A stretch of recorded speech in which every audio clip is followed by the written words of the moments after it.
ko, Porky. Oo. Diba nun, ano rin ako sa'yo nun? Carlo. Porky, ba di naman cute? Bagay sa'yo. NYC, anong bagay sa'yo? Magulo yung buhok ngayon. Bukas, aayos yan. Sinampo ko kasi siya ngayon. Highlight.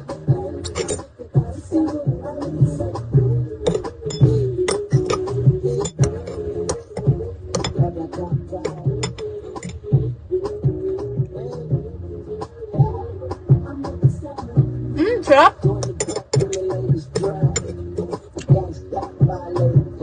Yung gulo ng hair. ID number. Alam mo, Chop, iniisip ko, pag ako na yung magre-review, like, magbo-board na ako. Iniisip ko kung paano ko didisiplinahin yung sarili ko. Swerte siguro na magiging asawa mo, Dok. Bakit? Magkikita pa kaya kami ni Boss Gray dito? Baka. Hi, Sheem. Hi, Da Vinci.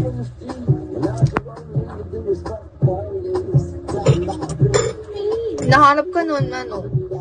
Hi, Dot. What you mean, like, mag-focus? Oo. Kasi yun yung wala sa akin, guys. Yun yung kulang. Yun yung parang hirap ako. Oo naman, kaya ko mag-deact. Hi, Airplane. Kaya ko mag-deact, kaya ko rin lahat. Ang problema, hindi siya social media yung problema ko. Alam mo ano? Yung magbasa online. Nagbabasa kasi ako ng libro, guys, online. Yun yung addict ako. Siguro uninstall ko muna. Alberto. Kaya kala ko hindi mag-social media. Isang buwan nga, mahigit wala akong Facebook eh. Nung February, saka letong kalagitnaan ng March. Hindi dahil gusto ko, kundi wala na kasing space yung cellphone ko.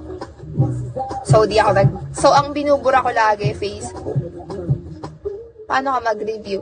Kailangan tahimik yung lugar. Tapos, malayo sa higaan. Malapit lang kasi sa higaan yung study area ko. Pero gusto ko sana malayo sa higaan para di ako inaantok. Tapos, malakas. Parang binabasa ko yun sa sarili ko. Ini-explain ko sa sarili ko. Tapos nagsusulat-sulat ako. Like, hindi lang ako nakarely dun sa trances na yun. Search ko pa yung ibang meaning. Tapos maglalagay ako ng, parang ako. Ang tawag dun? Mas malaki na. Oo. Actually, yung mga admin ko gusto na nga akong palipatin sa ibang kwarto kasi daw walang bintana dito. Basta yun. Parang anecdote ba tawag doon? Ano tawag doon? Yung kinikritik mo yung bawat information. Naglalagay ka ng sarili mong pagkaintindi dun sa information na yun. Ganun ako mag-review. Tapos ina-explain ko siya sa sarili ko. Tinuturo ko siya sa sarili ko. RA. Ganun. Kaya hindi sa akin effective yung cafe. Hindi ako naka-review sa ganun. Depende kung na-review ko na lahat tapos i-recall ko na lang sa sarili ko. Siguro effective siya kaunti. Kaya kapag exam, halimbawa 2 exam namin sa isang araw. Tapos merong vacant. Siyempre mga kaklase kong hindi naman nag-dorm, may mga group of friends ko. Kahit yung may dorm, hindi na sila umuwi ng dorm, nagka-cafe na lang sila. Ako umuwi pa rin. Hindi ako sama-sama sa kanila at alam nila yon. Kasi nga hindi sa akin effective. Same kayo ni Ila. Kayong Ila, lagyan mo kortina bed mo para di mo makita. Pwede din. Parang kasing diba kapag nakakantok. At saka pala, hindi ako nakaka-retain ng information kapag wala akong tulog.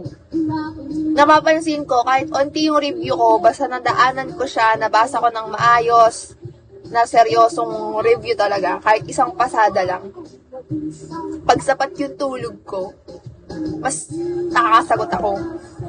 Pero na-try ko yung talagang, alam mo, kasi tinry ko mag-review sa dorm nung friend ko. Gabi na. Inabot na kami ng umaga talaga, literal na may araw na, nang walang tulog. Wala ako nasagot. Hindi ako natulog, nag-review ako, pero wala ako nasagot. Wala ako natandaan. Yung sked ko, no choice kasi yun talaga available. Hi MC, hi CJ, hi Ken. Mas talaga yun yung tulog, no? Si Ila Dizon, na ina-explain sa sarili niya, no? Ganun nga siya nag-review.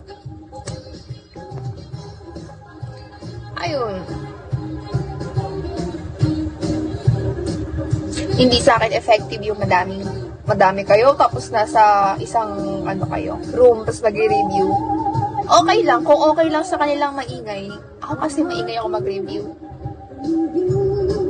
Nakikita ko yun. Saan mo nakikita? Uy, then, ano na yun? Magbo-board na yun.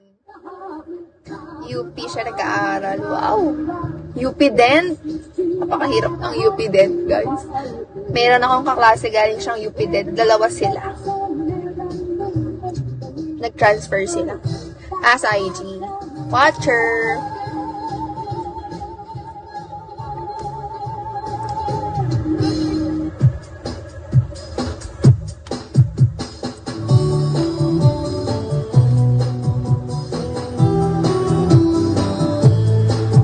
Kaya ko i-cram yung review as long as may tulog ako. Na-review ko talaga ng super seryoso. And explain sa sarili ko isa-isa yung iniscan na.